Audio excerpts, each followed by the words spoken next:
نحمده ونستعينه ونستغفره ونعوذ بالله من شرور أنفسنا وسيئات أعمالنا من يهده الله فلا مضل له ومن يضلل فلا هادي له أشهد أن لا إله إلا الله وحده لا شريك له وأشهد أن محمدا عبده ورسوله صلى الله عليه وعلى آله وصحبه وسلم اللهم انفعنا بما علمتنا وعلمنا ما ينفعنا وزدنا علما وأصلح لنا شأننا كله ولا تكلنا إلى أنفسنا طرفة عين. Kita masuk pembahasan yang baru, Kitabul Muamalat, kitab tentang muamalah, fikih muamalah, yang mana kita sudah membahas kemarin selayang pandangnya. Nanti ada 23 bab.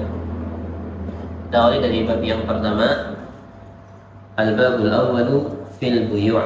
Bab yang pertama tentang jual beli. Al-Masalatul Ula, pembahasan yang pertama, Ta'riful Bai'i wa hukmuhu. Pengertian jual beli dan hukumnya. Pengertian jual beli, al-bai'u fil lughati akhdhu syai' wa i'ta'u syai'. Baik, jual beli secara bahasa artinya mengambil sesuatu dan menyerahkan sesuatu. Ini secara bahasa. Entah itu uang dengan uang, barang dengan barang, atau uang dengan barang. Ini masuk dalam bai'. Intinya memberi dan mengambil. Maka tukaran uang termasuk jual beli. Tukaran uang termasuk jual beli. Tapi syar'i, dan dalam syariat, al-bai' jual beli artinya mubadalatu malin bimalin walau bidhimmah. Tukar menukar harta dengan harta walaupun secara dhimma, artinya dalam tanggungan, belum dibayar secara kontan, masih dalam tanggungan. Au manfaatin mubahah, atau tukar menukar manfaat secara boleh, yang bermanfaat, yang mubah secara syariat, ala ta'bid ghaira riban, dengan catatan bukan masuk riba, wa qard, dan bukan pula hutang. Hukumnya atau hikmahnya, hukumnya dulu. Hukum jual beli, al-bai'u jaizun. Jual beli hukumnya jaiz, boleh. Allah Ta'ala berfirman, wa halallahu al-bai'a, dan Allah menghalalkan jual beli. Dan juga hadis riwayat Ibnu Umar radhiyallahu anhuma, anna Rasulullah sallallahu alaihi wasallam qala, bahwasanya Rasulullah sallallahu alaihi wasallam bersabda, "Idza tabayya'a ar-rajulani fa kullu wahidin minhuma bil khiyar ma lam yatafarraqa wa kana jami'an." Apabila dua orang berinteraksi jual beli, maka masing-masing punya hak khiyar. Khiyar itu untuk memilih mau lanjut transaksi atau tidak jadi transaksi, namanya khiyar, milih. Malam yatafarraqa, selama belum terpisah, selama belum berpisah, mau jadi atau mau tidak jadi, silakan. Wa kana jami'an, dan keduanya bersamaan. Ini dari Al-Quran dan juga dari Sunnah. Adapun ijma', kaum muslimin sudah ijma' akan bolehnya jual beli secara umum. Dan juga secara hikmah juga, manusia butuh kepada transaksi jual beli. Seseorang membutuhkan sesuatu yang ada pada orang lain, belum tentu yang ia butuhkan ia miliki. Maka untuk memiliki sesuatu yang ada di tangan orang lain, di antara caranya yang diperbolehkan dalam syariat adalah jual beli. Sehingga jual beli ada maslahat yang begitu besar, atau kebaikan, kemanfaatan yang besar bagi umat manusia.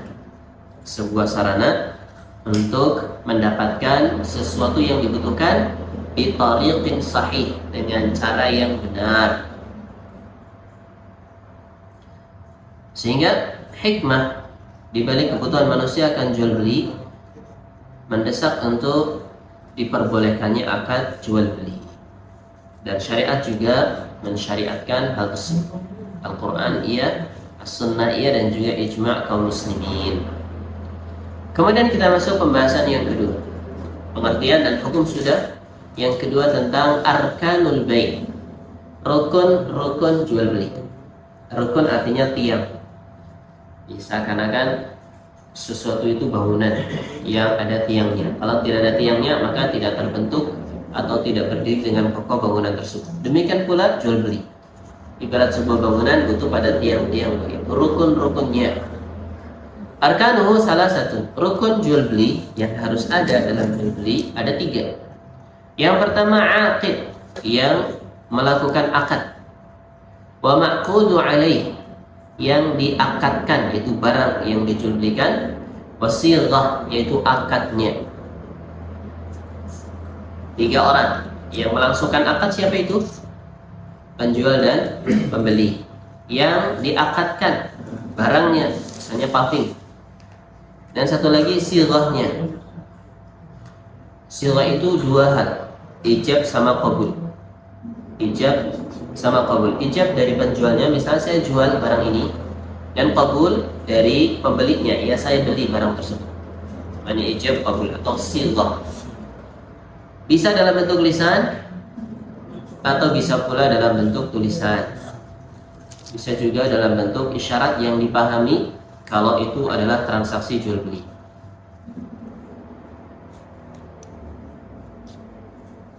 Kemudian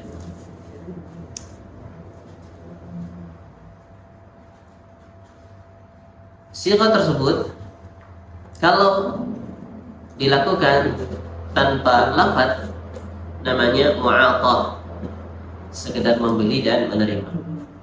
Orang ngasih uang terus terima barang tanpa ada ucapan pun, maka ini sudah termasuk transaksi jual beli kalau itu dipahami jual beli.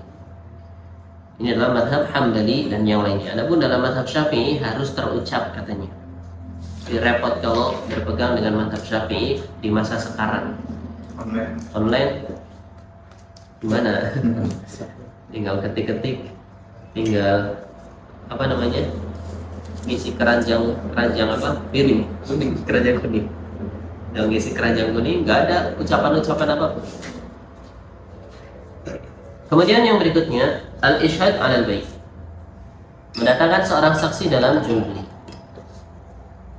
Al-ishhadu 'alal bai' mustahab. Adanya saksi dalam jual beli hukumnya sunnah, tidak wajib. Jadi saksi dalam jual beli bukan rukun jual beli. Misalnya apa ya kalau pakai saksi? Pakai notaris apa ya? Tanah. Nah, itu kan ada saksi, ada catatannya, ada tausiq, ya semacam bukti yang menguatkan, yang tidak bisa disanggah kalau sudah terjadi. Adanya saksi dalam akad jual beli ini hukumnya sunnah, tidak wajib. Allah Ta'ala berfirman, wa ashidu idza tabaya'tum, dan persaksikanlah atau datangkanlah saksi apabila kalian melangsungkan akad jual beli.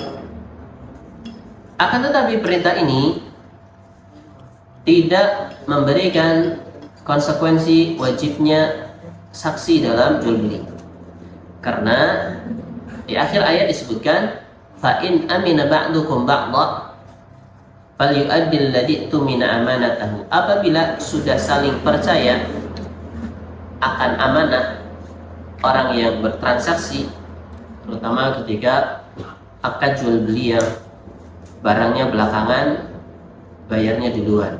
Namanya jual beli apa? Salam, guys. Salam, bayar sekarang, barangnya besok dulu, atau barangnya dicarikan dulu, atau barangnya dibuat dulu. Namanya baik salam. Kalau sudah saling percaya, tidak perlu pakai saksi, tidak masalah. Tapi kalau mau pakai saksi ya silahkan. Awalnya ada perintah, datangkanlah saksi atau persaksikanlah. Akan tetapi di akhir dikatakan, tapi kalau sudah saling percaya, in amina ba'dukum, saling merasa aman satu sama lain, maka tunaikanlah yang menjadi amanahnya, yaitu misalnya hutang barang yang nanti dibayarkan barangnya tadi. Dari Imarah Ibn Khuzaimah radhiyallahu anhu,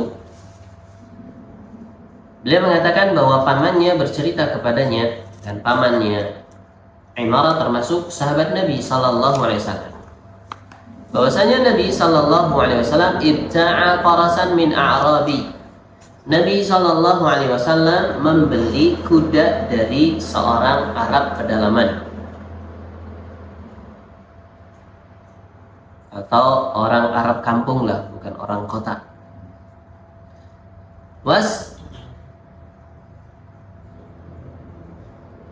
Wastataba'ahu, apa nih wazannya? Istataba'ah, kok ada tak dua ya? Wastaba'ahu liyaqbida thamana faras.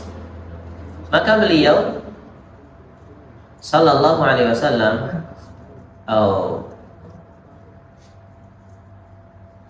maka Nabi sallallahu alaihi wasallam maka orang Arab Badui tersebut meminta kepada Nabi sallallahu alaihi wasallam uangnya atau harga kudanya. Fa asra'an Nabi, maka Nabi pun segera membayarnya. Wa abqa al-Arabi, sementara Arab pedesaan tersebut lambat dalam menyerahkan barangnya. Wa tafiqa ar-rijalu yata'arraduna al-Arabi fayasumunahu bil faras. Maka orang-orang berdatangan kepada Arab pedesaan tersebut, kemudian menawar kuda yang masih bersama Arab Badui tadi atau Arab pedesaan tadi. Fa la yash'uruna anna an-nabi sallallahu alaihi wasallam ibta'ahu. Mereka tidak menyadari ternyata kuda yang sama orang Arab pedesaan tersebut sudah dibeli sama Nabi. Ini menunjukkan bahwasanya bayar duluan boleh, kemudian barang belakangan bisa. Sebagaimana Nabi sudah bayar, tapi Arab pedesaan tadi belum menyerahkan kudanya, sampai dikira belum laku kudanya, sehingga orang-orang datang menawar kuda tersebut. Padahal sudah dibeli Nabi SAW. Nabi sudah membeli kuda dari Arab pedesaan tadi, tetapi belum ada saksi. Kalau seandainya saksi itu wajib ada dalam jual beli, tentunya Nabi tidak membayar kepada Arab Badui tadi sebelum ada seorang saksi. Dan tentunya orang-orang tahu kalau kuda tadi dan orang-orang tentunya tidak bisa melihat kuda bersama Arab pedesaan tadi, karena tentunya sudah diambil sama Nabi, dan tentunya ada yang menyaksikan akad jual beli tersebut.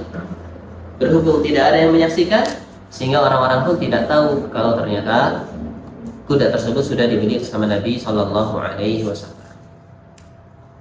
Dan para sahabat dahulu di masa Nabi Shallallahu Alaihi Wasallam biasa di pasar, dan tidak dinukil dari mereka kalau mereka itu mendatangkan seorang saksi dalam akad jual beli mereka. Sehingga adanya saksi dalam akad jual beli tidak wajib hukumnya, hanya mustahab saja atau dianjurkan saja. Tapi kalau seandainya perlu, dibutuhkan, karena khawatir adanya kemungkinan tidak amanah, entah itu dari penjualnya atau dari pembelinya, maka alangkah baiknya kalau ada saksi, atau kalau ada hitam di atas putih, ada kitabah, ada penulisan. Idza tadayantum bidainin, apa ayatnya? Yang ayat terpanjang, ya ayyuhalladzina amanu idza tadayantum bidainin ila ajalin musamman faktubu, maka tuliskanlah. Dain, hutang yang dimaksud dalam ayat tersebut adalah jual beli salam, hutang barang. Hendaknya ditulis. Sehingga kalau terjadi sengketa atau ada masalah, maka bisa merujuk kepada saksi tadi atau kepada tulisan yang sudah disepakati. Kemudian masalah yang berikutnya, al-khiyaru fil bai'. Kita sudah selesai tentang pengertian hukum, kemudian rukun jual beli, kemudian berkaitan dengan saksi dalam akad jual beli dan juga penulisan akad jual beli. Dan ada pertanyaan sebelum kita masuk pada khiyar? Ya. Khiyar itu milih, mau lanjut atau tidak lanjut, hanya khiyar. Nah, tidak ada, kita lanjutkan terlebih dahulu. Al-mas'alatul rabi'ah, al-khiyaru fil bai'. Khiyar dalam jual beli. Khiyar artinya masing-masing dari penjual dan pembeli punya hak untuk melanjutkan akad atau menghapus tidak jadi akad. Pada asalnya jual beli hukumnya lazim, artinya harus saling berpegang dengan akad. Ketika sudah terpenuhi rukun-rukunnya dan syarat-syaratnya. Dan tidak boleh bagi penjualnya atau pembelinya untuk membatalkan, ini pada asalnya.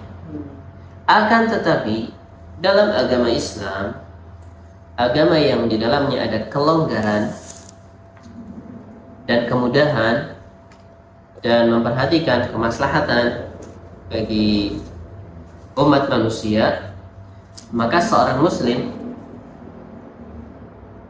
diberikan khiyar di dalam akad jual beli, atau orang yang melangsungkan akad jual beli diberikan khiyar untuk jadi atau membatalkan akad jual beli.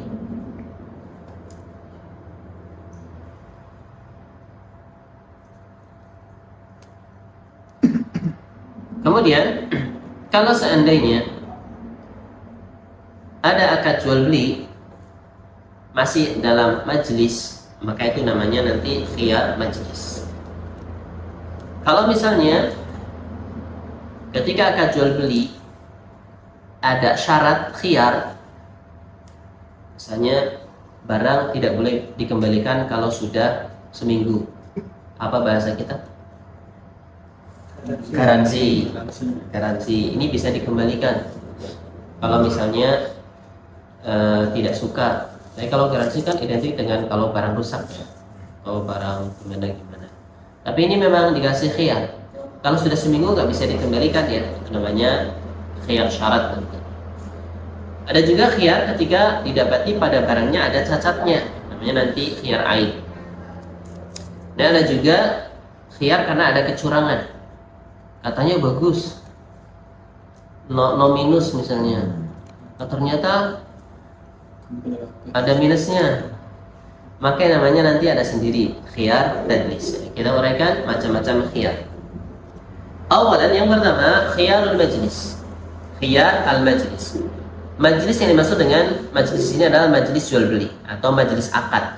Misalnya kalau di toko offline ya, misalnya di warung, tempat di mana terjadi akad jual beli antara penjual dan pembeli. Maka masing-masing dari dua penjual dan pembeli selama masih di majelis akad jual beli dan belum berpisah, maka masih ada pilihan untuk tidak jadi jual beli atau lanjut jual beli. Misalnya sudah pembeli sudah ngasih uang, penjual sudah ngasih barang, tapi masih di tempat tadi. Terus tiba-tiba pembeli ingat, wah ini uangnya mau buat bayar listrik, akhirnya nggak jadi beli. Nah, maka itu namanya khiyar majlis. Namanya khiyar majlis. Si penjual nggak boleh nolak. Oh nggak bisa mas, nggak bisa, karena itu masih dalam majlis. Rasulullah Sallallahu Alaihi Wasallam bersabda dalam hadis Ibnu Umar radhiyallahu anhu, bahwasanya Nabi Sallallahu Alaihi Wasallam qala al-bay'ani bil khiyari ma lam yatafarraqa. Jual beli ada khiyarnya. Artinya boleh milih mau lanjut, mau jadi atau mau membatalkan selama belum terpisah. Selama belum berpisah antara si penjual dan pembeli. Ini namanya khiyar apa tadi? Khiyar majlis. Khiyar majlis. Majlis adalah tempat duduk. Maksudnya di sini tempat akad untuk jual beli. Apakah ini berlaku kalau jual belinya online? Berlaku kalau jual belinya online? Cancel Ada cancelnya dan bayar, tapi harus disetujui sama pembeli. Jadi sudah bayar, sudah dikemas. Setelah itu kita nggak jadi kita cancel. Nah itu harus konfirmasi sama penjual dulu, apakah di ACC enggak. Oh gitu. Kalau seandainya akadnya online dan ada jeda waktu, misalnya bukan jual beli live ya, kan ada yang live juga ya, live ya, transaksinya live ya, langsung gitu ya. Kalau itu masih khiyar majelis. Tapi kalau misalnya tadi akadnya modelnya ada pemesanan, barang belum dikirim, misalnya barang belum dikirim, dan ada jeda waktu misalnya, maka bisa jadi nanti itu masuknya khiyar syarat. Ya syarat. Artinya ada syarat kalau barang belum dikirim bisa di cancel misalnya. Kalau barang sudah sampai, tergantung nanti kalau misalnya ada kalau dicek apa namanya di videoin ketika buka paketannya, di unboxing ya. Nah di unboxing ternyata ada aibnya, misalnya Pak ini ada aibnya loh, ini gimana kalau misalnya mau di apa namanya return dikembalikan di return itu maka dikembalikan. Cuma biasanya itu agak resiko. Biasanya yang ada itu as-sulhu, apa ya, damai. Nggak usah dikembalikan Pak, kurangnya apa? Atau nanti potong aja, dipotong harga, refund berapa persen misalnya. Itu namanya nanti babnya sulhu. Itu nanti pembahasan belakang. Kita lagi bahas khiyar dulu. Tadi sudah kita singgung khiyar majelis. Yang kedua khiyarus syarat. Khiyar syarat. Ayashtarital muta'aqidan, antara dua yang melangsungkan akad, penjual atau pembeli, memberikan syarat, atau salah satunya memberikan syarat. Ini barangnya boleh dikembalikan atau boleh tidak jadi dibeli dan uang dikembalikan kalau sebelum sebulan. Kalau sudah lewat sebulan tidak bisa. Kalau sudah lewat sebulan tidak bisa. Ini berkaitan dengan khiyar syarat. Misalnya seseorang membeli mobil, atau kita sebut inisial saja, A membeli mobil dari si B. Kemudian si pembeli atau A bilang, aku punya hak khiyar selama sebulan. Jadi kalau saya berubah pikiran sebelum sebulan, saya boleh mengembalikan mobilnya dan saya ambil uang saya. Ini namanya khiyar syarat. Tapi kalau sudah lewat sebulan, maka tidak boleh di-cancel. Tidak boleh di-cancel. Karena syarat yang tadi diajukan oleh si pembeli adalah 1 bulan. Dan itu pun dengan catatan disetujui sama si penjual. Sama kayak tadi. Jadi bisa di-cancel kalau si penjual setuju. Saya mengajukan syarat selama barang belum dikirim.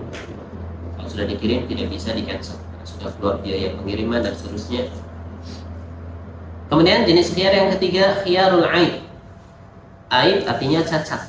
Barangnya ada yang cacat, mungkin rusak, mungkin kalau makanan sudah basi, atau mungkin kalau layangan sudah robek, atau mungkin kalau paving sudah pecah mungkin ya. Apa? Kurma sudah putuan.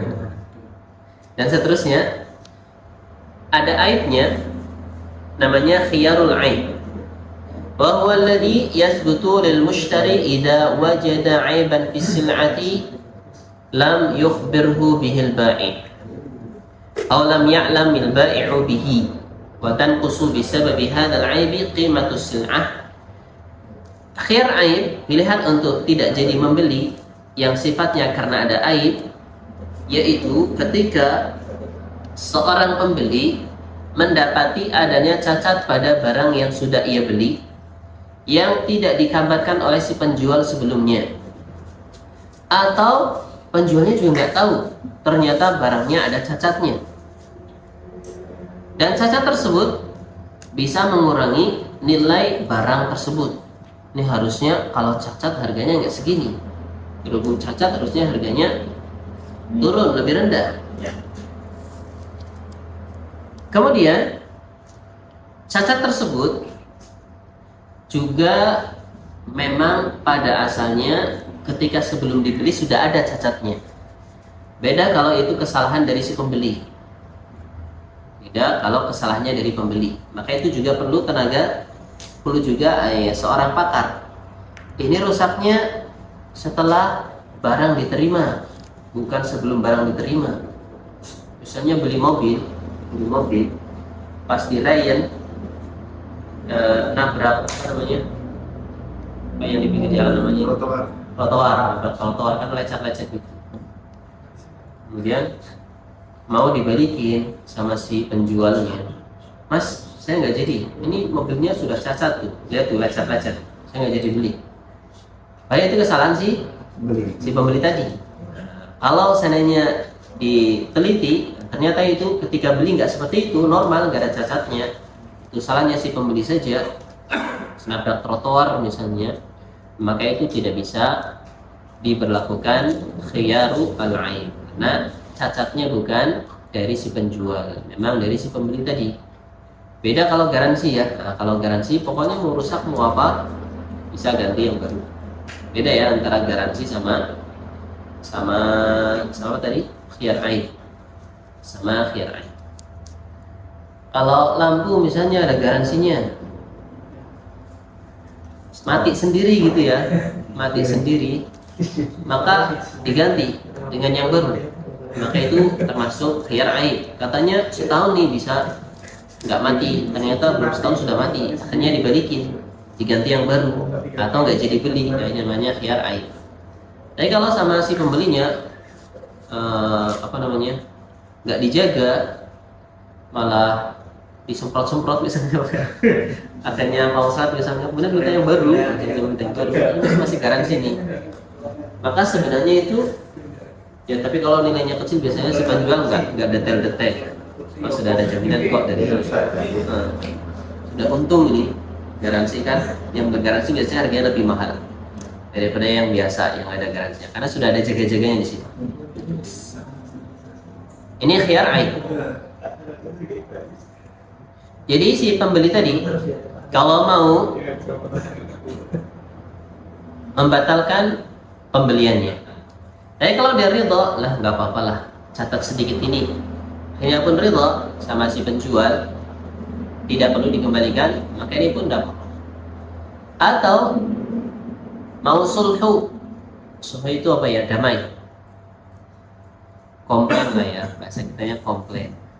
Pak, ini mobilnya ternyata ada cacatnya nih, saya mau turun harganya, uang saya dikembalikan berapa persen untuk memperbaiki cacatnya tadi. Nah, ini namanya sulhu. Jadi barang tetap dibeli, akan tetapi minta potongan harga karena ada aib pada barang tersebut. Nah, ini namanya sulhu. Jadi boleh dalam akad jual beli adanya sulhu, mengembalikan sebagian harga. Demikian pula masuk dalam jenis khiyar tadlis. Tadlis artinya seorang penjual menyembunyikan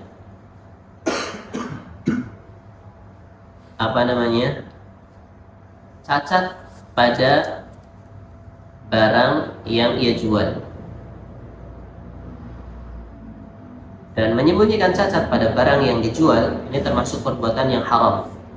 Jadi kalau kita mau menjual barang, maka kita utarakan kalau seandainya ada cacatnya atau spesifikasinya memang seperti itu, maka kita harus sampaikan apa adanya.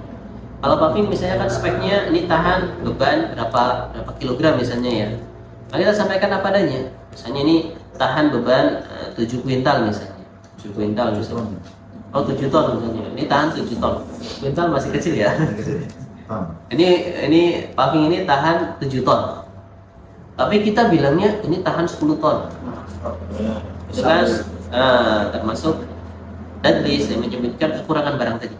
Padahal kuatnya 7 ton. Kalau sudah 10 ton ini enggak kuat nih. Disembunyikan cacatnya tadi. Atau jual barang yang memang ada cacatnya, ada rusaknya. Ada rusaknya tapi dirahasiakan sama si penjual terhadap si pembeli. Maka kalau seandainya nanti si pembeli tahu cacatnya tadi, ini namanya khiyar tadlis, karena ada kecurangan dari pihak si penjual. Misalnya orang punya mobil, ada aibnya atau ada cacatnya, lecet misalnya, atau bannya sudah 4 tahun tapi bilangnya baru setahun, kan udah mulai gundul-gundul itu misalnya. Atau ada cacat tersembunyi di dalam, misalnya spare part mobil yang di dalam yang nggak kelihatan misalnya apa? Sektor. Apa? Sektor. Apa itu? Sehat. Piston. Piston misalnya. Pistonnya sudah nggak ori ternyata, tapi bilangnya ori, nggak kelihatan. Nah, di suatu hari pas si pembeli sudah beli, lagi di servis, ternyata pistonnya ada masalah. Kemudian dikabarin sama mekaniknya, ini pistonnya sudah nggak ori misalnya. Tapi dulu penjualnya bilangnya ori. Nah, maka ketika seperti itu, ketika si penjual tahu bahwa pistonnya sudah nggak ori, tapi bilangnya ori, nah ini namanya tadlis. Maka si penjual, si pembeli punya hak khiyar tadlis, protes atau mau mengembalikan barangnya, kemudian minta kembali uangnya atau minta pengurangan harga karena pistonnya nggak ori, atau adanya sulhu, perdamaian, misalnya dikembalikan sebagian uangnya karena ternyata pistonnya ada aibnya tapi tidak dikabarkan sama si penjualnya. Taib, ini 4 macam khiyar. Yang pertama khiyar majlis, kalau masih dalam akad atau majelis akad jual beli. Yang kedua khiyar syarat, ini syarat baik dari penjual atau dari pembeli yang disepakati bersama. Dan yang ketiga khiyar aib, adanya aib yang sama-sama tidak diketahui baik si penjual atau si pembeli. Kemudian yang keempat khiyar tadlis, si penjual tahu ada aibnya tapi tidak ngasih tahu sama si pembeli, dia menyembunyikan cacat yang ada pada barang yang dia jual padahal dia tahu, atau ditutupi aibnya dengan kebohongan. Ketika si pembeli bertanya, ini pistonnya masih ori kan? Ternyata penjualnya bilang ori, padahal dia tahu sudah tidak ori lagi, sudah tidak ori lagi. Dan tentunya dalam akad jual beli ini sangat penting sekali namanya kejujuran. Orang kan pengennya laku ya, inginnya laku.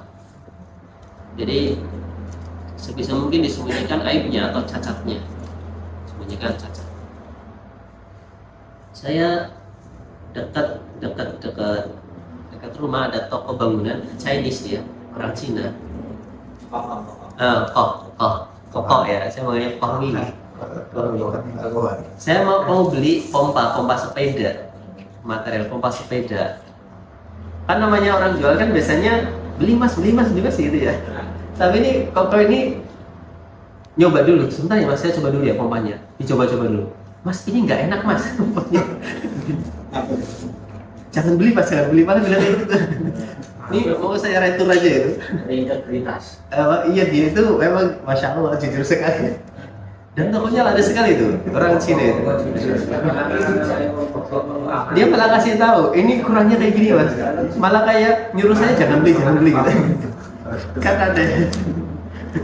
Tapi biasanya kalau nggak apa-apa, saya bilang nggak apa-apa. Ya udah nggak apa-apa mas, dibeli aja. Tapi dia jujur loh. Tapi beda sama istrinya. Karena istrinya marah sama dia. Gimana sih kok orang mau beli malah nggak boleh gitu. Ini dia orangnya masya Allah. Walaupun dia kafir ya kafir. Yang kadang orang kafir tuh balasnya disegerakan di dunia. Karena dia jujur, ya jualannya laris.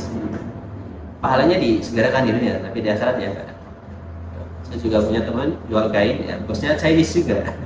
Ketika musim corona, Pak gimana ya kita bantu pemerintah ya, kita sumbangkan berapa ya. Ini teman saya bilang itu ya Ustaz, orang Cina ya, orang baik, pahalanya disegerakan di dunia, pahalanya disegerakan di dunia, misalnya dimudahkan dan sebagainya. Jadi mau kafir, mau muslim, kalau jujur mereka yakin. Nah, jujurnya itu menjadi faktor ya kesuksesan. Beda kalau orang yang nggak jujur dalam jual belinya, mungkin laris jauh barang dagangannya, tapi biasanya nggak lama. Kalaupun laris terus-terusan, biasanya ya nggak berkah. Biasanya nggak berkah, karena jujur mujur.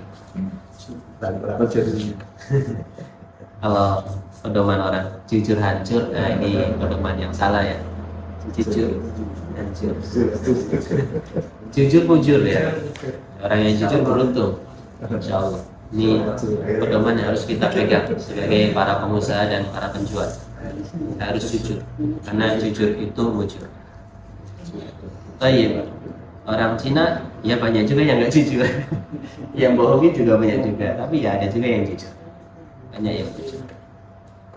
Kita lanjutkan. Kalau di tempat ini ada khiyar nggak? Ada ya. Ada ya. Mapping itu kalau terkirim blok kecil-kecil kita buka. Kalau kita Mapping terkirim kemudian ternyata di sana Pecah. pecah, pecah-pecah gitu ya, kita tukar. kita tukar. Masya Allah. Berarti kalau itu namanya apa namanya ya? Sulhu, nanti namanya sulhu. Makanya kalau nanti ada kerusakan kita ganti, namanya sulhu. Atau kesepakatan lah, kesepakatan. Nanti kalau ada kekurangan kita ganti. Kalau khiyar itu kalau barang rusak bisa dikembalikan, nah, itu namanya khiyar. Iya. Tapi kalau diganti namanya sulhu. Tapi yang rusak nggak dikembalikan kan? Repot kita malah obat. Tergantung Pak, kalau dekat kita ambil. Tapi kalau jauh ya biar di sana. Oh, dari sana aja. Potong harga. Potong harga. Kalau misalnya kalau ada rusak dipotong harganya, itu namanya juga sulhu. Namanya juga sulhu. Di khiyar itu jadi atau tidak jadi ya, itu namanya khiyar. Dan itu jadi atau tidak jadi namanya khiyar. Kalau tetap jadi dengan catatan barang diganti, itu namanya bukan khiyar, namanya sulhu. Kemudian kita masuk ke syarat jual beli, syurutul bai'i, syarat jual. Yushtaratu li sihhatil bai'i asyurut al-atiyah. Disyaratkan sahnya akad jual beli syarat-syarat berikut. Awalan at-taradi, saling ridho antara bai' sama mushtari, antara si pembeli sama si penjual, atau penjual sama si pembeli.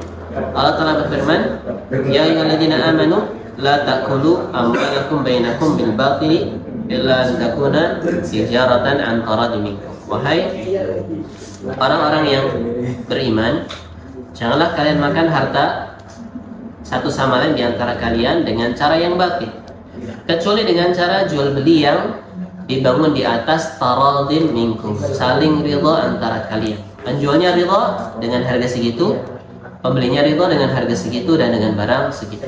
Dalam sebuah hadis dari Abu Sa'id Al-Khudri radhiyallahu anhu, bahwasanya Nabi sallallahu alaihi wasallam bersabda, "Innamal bai'u an taradin." Sesungguhnya jual beli itu hanya berlaku kalau di atas saling ridha. Dibangun di atas saling ridha. Kalau di atas keterpaksaan, maka tidak sah jual belinya.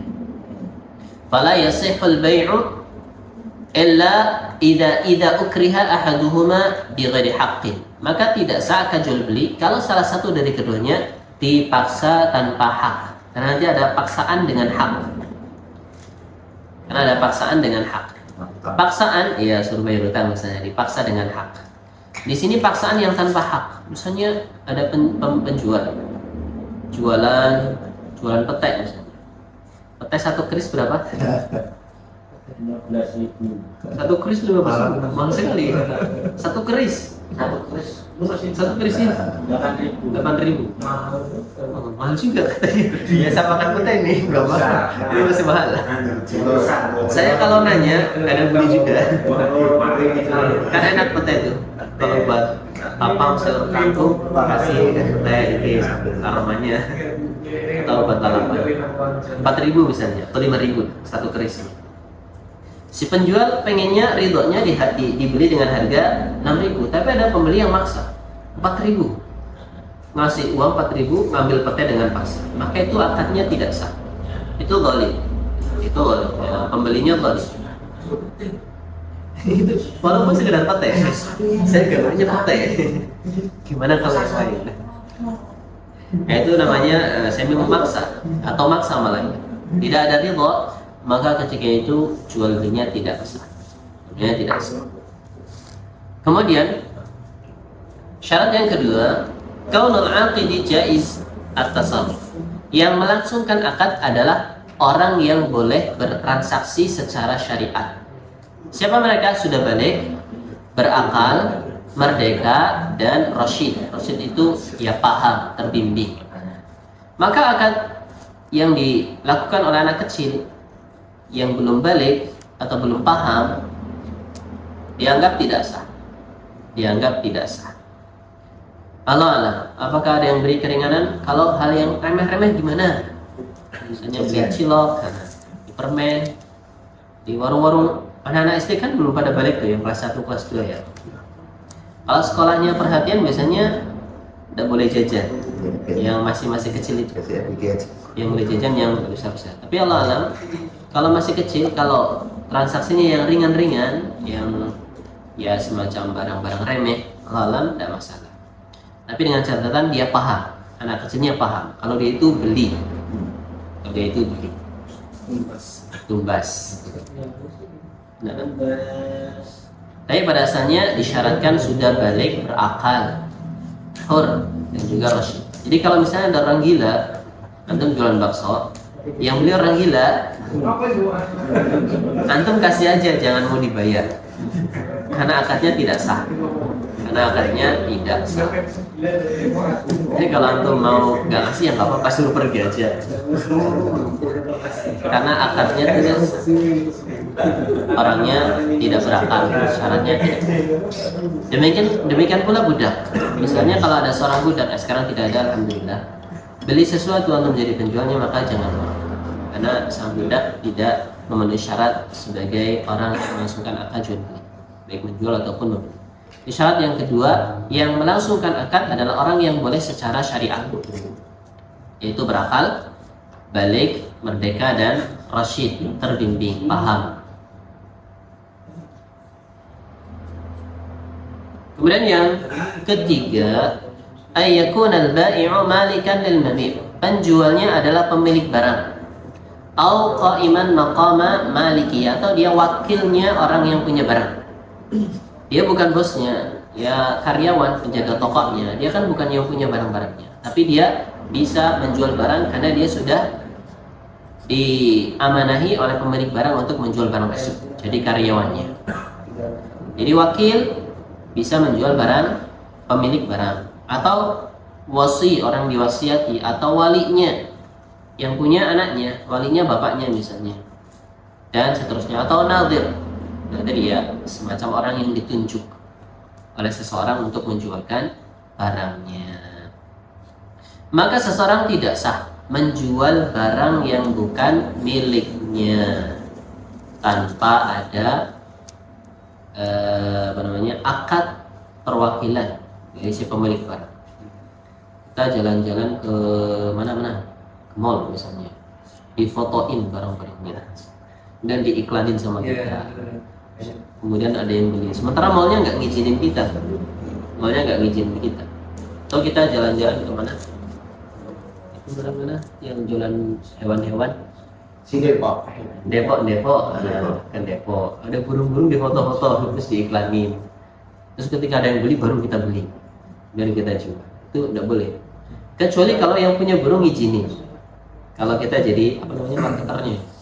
Saya mau jualin burungnya ya Pak, saya iklanin ya. Kemudian yang punya barang, penjualnya tadi ngizinin, maka itu baru boleh. Nah, kalau tanpa seizin tiba-tiba main foto-foto saja kita jualan nggak pakai modal. Modalnya nanti kalau ada yang membeli aja ya. Maka itu tidak boleh. Menjual barang yang bukan miliknya. Kecuali nanti kalau akadnya akad salam. Saya mau menyarikan orang yang butuh barang ini. Jadi dia jelas saya mau menyarikan barang. Jadi memang dia belum punya barangnya. Jadi saya carikan barang. Dan ketika ada yang pesan, ya nanti saya carikan. Dia bayar dulu. Namanya akad salam. Nah, di antara keuntungan akad salam itu bagi penjual, dia tidak butuh modal. Tapi butuh kepercayaan dari orang. Kalau orang percaya bahwa dia itu amanah, mau menyarikan barang untuk dia, maka itu bisa dilangsungkan akad jual beli salam. Nabi SAW bersabda, la tabi' ma laysa indak, jangan engkau jual sesuatu yang bukan milikmu. Kemudian yang keempat, ayyakunal mubah' mimma yubahul intifa'u bihi min ghairi hajah. Barang yang dijual adalah barang yang boleh dimanfaatkan secara syariat halal barangnya. Misalnya makanan, minuman yang halal, pakaian yang halal, kemudian kendaraan yang halal, rumah dan sebagainya. Maka tidak boleh menjual sesuatu yang tidak boleh dimanfaatkan atau haram. Jual beli khamar haram, jual beli babi haram, jual beli bangkai, Jual beli bangkai yang tidak dimanfaatkan ya. Kalau bangkai ikan nggak apa-apa. Kita jual ikan, belalang juga boleh.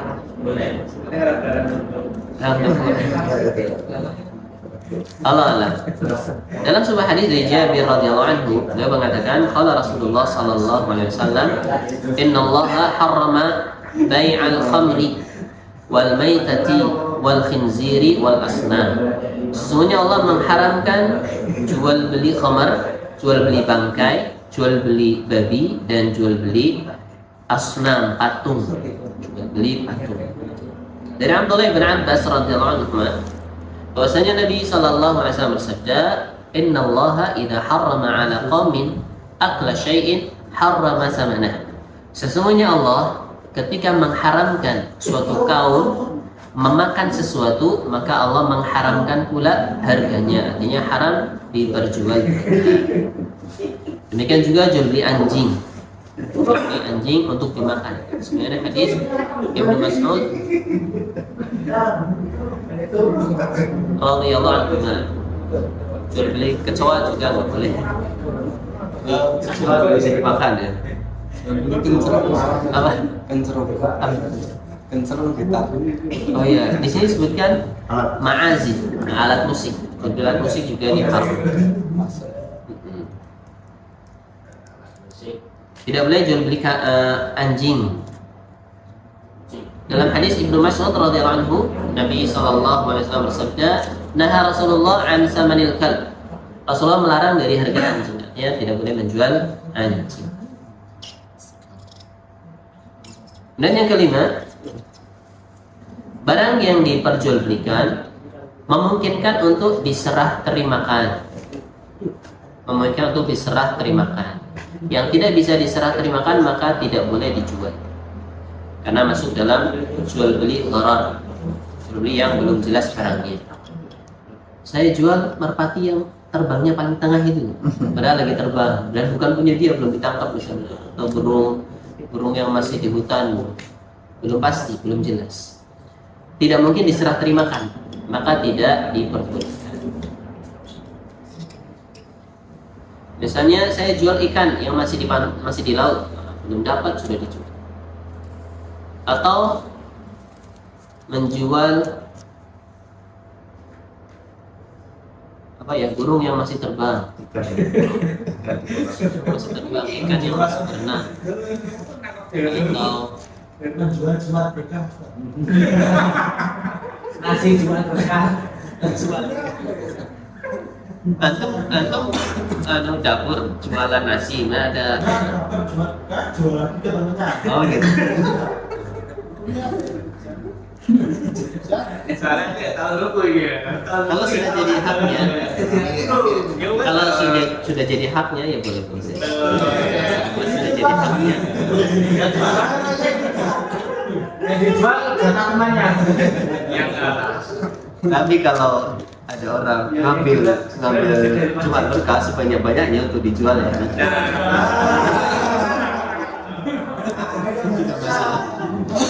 Kan konsepnya anak tuh.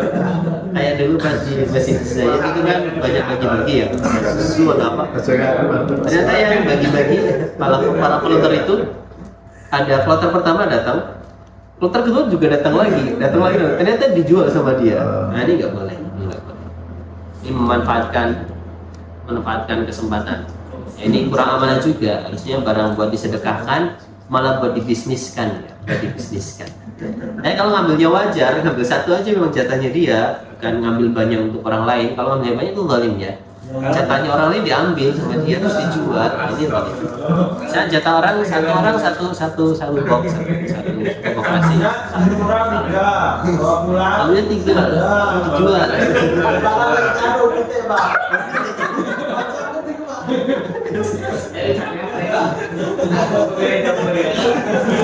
Itu juga perlu hati-hati ya dalam jual berkah, itu jatahnya satu orang. Kalau ngambil lebih dari satu maka dia zalim. Karena jatahnya orang gara-gara ngambil dua nggak kebagian orangnya kan.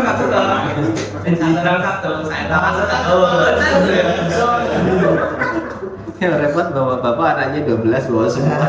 Nah, kalau yang ngambil pisang 1 lirang itu gimana?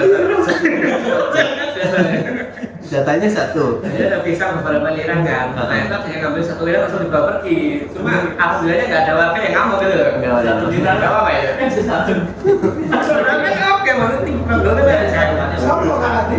Ya orang apa kan? Itu khawatirnya maksudnya nggak mereka yang ngambil jatahnya orang lain. Jatahnya orang lain. Kayak di sini kalau kesempatan nyari yang ada cuma berkanya. Oh iya. Allah Allah. Kita lanjut ya. Wah sudah lewat waktu. Baik. Tinggal satu syarat lagi ya. Dua syarat lagi. Syarat yang keenam.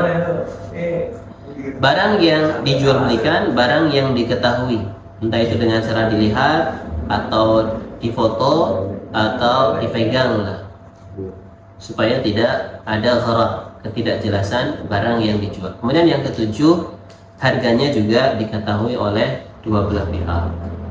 Jadi kalau misalnya barangnya belum diketahui sama si pembeli, harganya juga belum tahu, maka ini tidak diperbolehkan.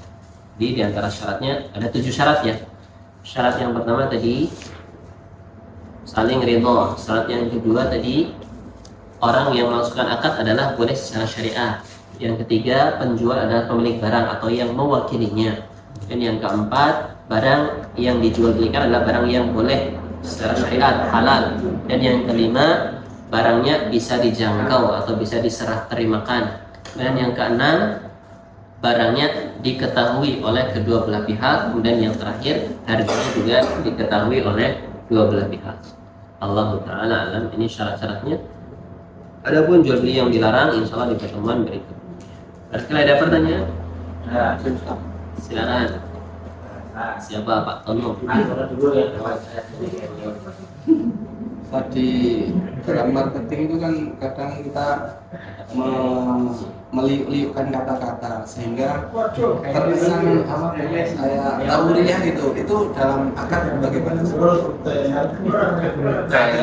Bahasa marketing yang menarik.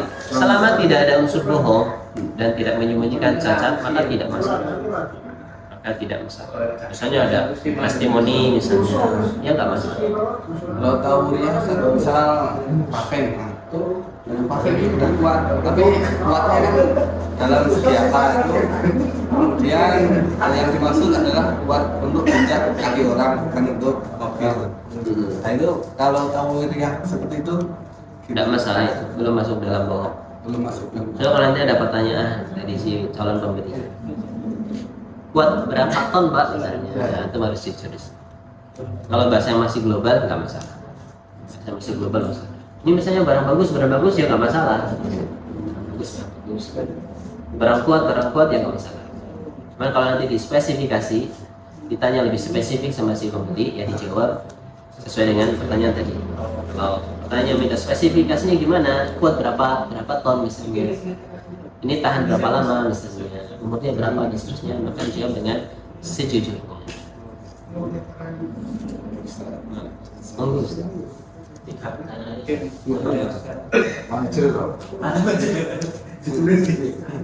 Yang pertama terkait transaksi yang diketahui jadi pihak ketiga. Masih mengetahui pihak keduanya itu melakukan kebohongan. Misal ada sebuah instansi kantor Surakarta, Sukoharjo, DKI Guru. Dia mau membangun gedung baru beserta halaman kafenya. Nah, kita berusaha menembus kantor guru tersebut untuk pasang kafe. Ternyata nggak tembus. Kita sudah dikasih tahu speknya kafe. Katakanlah jenis bulan tebal 8 cm dengan A350. Terus beliau si PIC-nya berkata, Mas kami sudah paketan sama PT Cahyo Bangun Persada misalnya gitu. PT Cahyo, oh berarti saya nembusi PT Cahyo Bangun Persada ya Bu, namanya kayak gitu. Ya Pak, saya nembusi. Ternyata tembus tapi pihak Cahyo Bangun Persada, Mas nanti saya beli yang 8 cm tapi kayaknya 200 saja ya. Tapi kita sudah tahu padahal gedung itu harusnya speknya K350. kita deal nih sama Cahyo Persada itu tadi, tapi bilangnya butuhnya K200. Setara transaksi kita sah, dia belinya K200, tapi dia pasti akan markup ke si PGN itu tadi. Nah, kita sebagai yang mengetahui hal tersebut bagaimana? Yang pertama itu. Terus yang kedua, itu ya agak susah kalau yang biasa. Kalau beli itu ada pertanggungjawaban terkait rasa. Kalau ini makanan besar. Nah, teman saya itu sering kesusahan makan itu kalau lauknya pedas. Nah, ketika itu dia beli makanan, Bu, yang nggak pedas yang mana? Kayak gitu. Oh, yang ini Mas, ini nggak pedas. Bayarnya di depan. Ketika sudah dibayar, dimakan ternyata ada pedesnya. Nah, itu hukumnya bagaimana? Sudah terlanjur dimakan, tapi ternyata pedas. Kayak gitu. Nah, itu gimana, Ustaz? Itu aja dulu. Pertama ada penjual pembeli, kemudian ada pihak ketiga, kalau bisa dibilang apa ya pembeli jasa lah ya. Jadi sekolahnya dia transaksinya sama bangun apa tadi Cahyo. Kemudian Cahyo beli barangnya ke kita. Cahyo beli barangnya ke kita. Dan kita tahu bahwasanya akad antara sekolah dengan Cahyo itu akadnya speknya 300 berapa tadi lah ya. Sementara si Cahyonya nggak amanah dia. Bisa diturunin kualitasnya. Setelah dia ngabarin ke pihak sekolahnya dengan kualitas yang 3 sudah pasti ya. Itu kayaknya udah kebiasaan para pemborong ya. Kan ini kita suatu yang kalau transaksinya sama Cahyo kan benar. Harga untuk K200 ya. Tapi kita tahu sih bagaimana. Kalau lebih baik ditinggalkan atau bagaimana? Kalau kita nggak tahu, ini kasusnya kalau nggak tahu ya. Kalau nggak tahu, pokoknya saya tahunya Cahyo beli ke saya. Adapun urusan Cahyo sama sekolah saya nggak tahu menahu. Maka ketika itu akad dengan kita itu sah saja. Tapi kalau kasusnya kok pihak sekolah juga menghubungin kita, tadi kita tidak menghubungi, cuma bisa tahunya gimana? Kita kan mau nembusin langsung ke TGRI-nya, nggak tembus karena dia sudah satu paket pekerjaan dengan si kontraktornya itu tadi yang payroll. Nah, dia sudah kasih tahu kalau Pak kamu pakai speknya yang ini Pak, kan otomatis kita tahu. Oh, itu berarti aku menghubungi PT CBP tadi ya. Jadi tahu. Berarti kalau kita sudah tahu, coba dikatakan dulu kepada Pak Cahyo. Pak, bukannya pesanannya dari pihak sekolah ini, misalnya.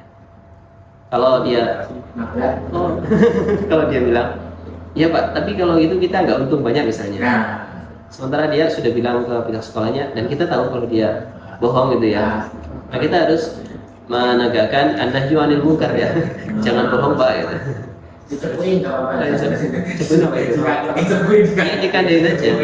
Ya, dalam jumlah juga itu harus nasihat juga ya. Nasihat nggak cuma di majelis. Maaf Pak, kalau misalnya Bapak nggak jujur, ya maaf saya nggak bisa bantu.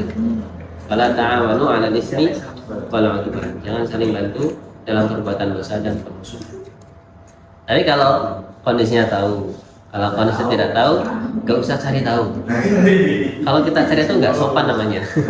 Kalau kita cari tahu nggak sopan. Cuma kan tadinya kasusnya nggak tahu ya, tahunya sudah ada kontraknya.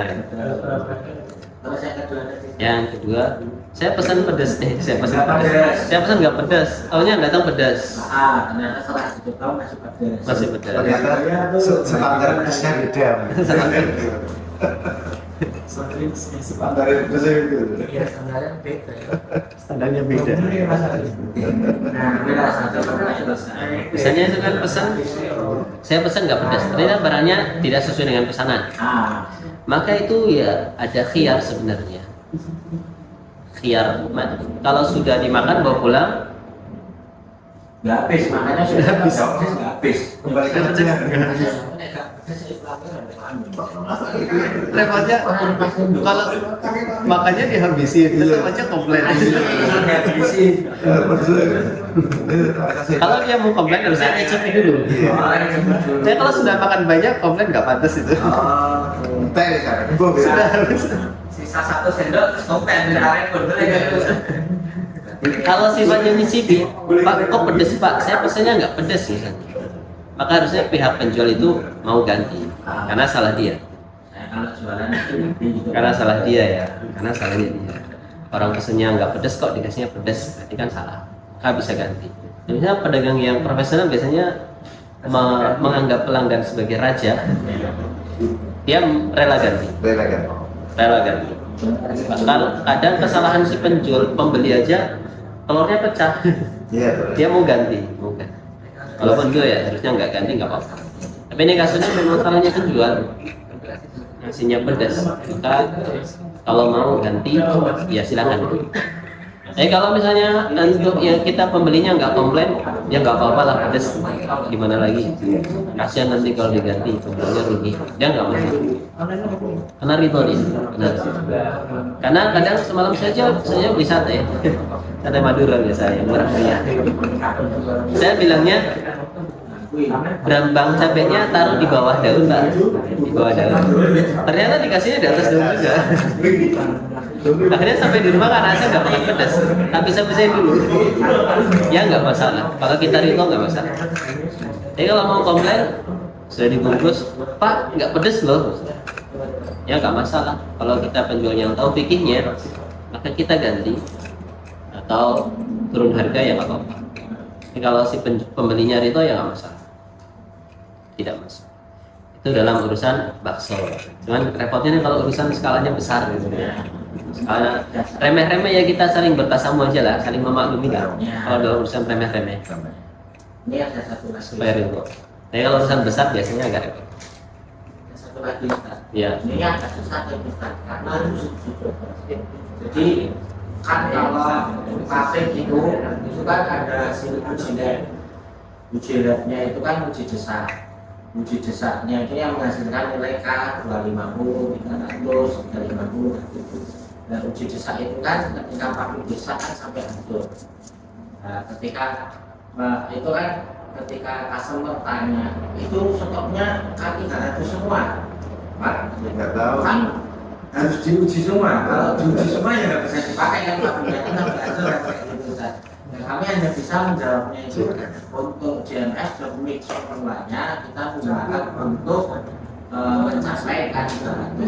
Nah, akar itu kan kalau 100 meter aja isi 45 biji per meter itu kan udah 4.500 biji. Nah sekiranya dari itu masih ada persentase yang tidak lolos K300, nah, meskipun itu tidak diuji, itu bagaimana Ustaz istilahnya, pemaklumannya itu bagaimana? Karena kalau mau diuji ya, dengan pasang paving yang sudah hancur, yang sudah diuji desak, tapi kita kayak gitu Ustaz, kan nggak mungkin kita menawarkannya gitu. Kalau itu bukan kesengajaan kita ya nggak masalah. Kita kan mampunya ya uji satu aja sembeli. Fattaqullaha mastata'tum ya. Bertakwalah pada Allah semampu kalian. Kita sudah cek Pak. Ini sambalnya yang sejenis dengan ini sudah kita cek kekuatannya segitu-segitu. Adapun yang lainnya ya di luar kuasa kami. Artinya kita kan mampunya ngecek satu aja. Saya bisa sambeling aja, nggak bisa semua. Kalau nanti di lapangan ada yang di bawah kualitas yang sudah sebelumnya dan di luar kuasa kita, maka itu ya ada masalah. Nggak masalah. Tapi kalau disengaja, misalnya itu yang bermasalah. Yang sampelnya ini tapi yang dikasih di bawahnya, itu yang bermasalah.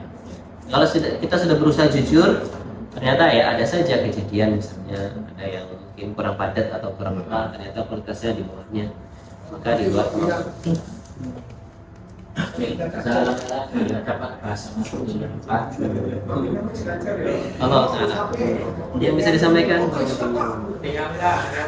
Semoga bermanfaat. Subhanakallah wa bihamdika. Assalamualaikum warahmatullahi wabarakatuh. Waalaikumsalam.